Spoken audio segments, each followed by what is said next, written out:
ዱቄትም ሰጥተውኛል አመሰግናለሁ። እንግዲህ ሰው ሲበላው ነው እኛ ህብረተሰቡን የምናበላው የማህበረሰቡን አንጀት ለመብላት ነው። ዛሬ አንጀቱ የተበላ ማህበረሰብ ነገ ሸራ ይበላናል። ልብ ለማግኘት ስንል በሆድ በኩል ነው የምንሄደው። ምክንያቱም ሆድ የልብ ጎረቤት ነው።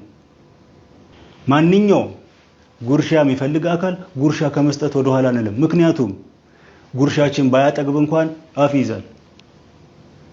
እኔ ደግሞ ያው የማጉረስ ጸጋ አለኝ። አጎርሳለሁ የሆነ ሰዓት አስጎርሳለሁ። እኔ በወር 400 ምናምን ጉርሻ በጎርስ ነው። እናንተ ብሉ እንጂ እኛ እንደው ጠግበናል።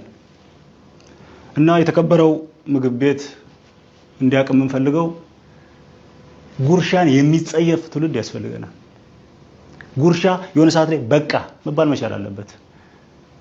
አለበዛ እናንተም ስትበሉ እኛም ስናስበላ እንኖራለን።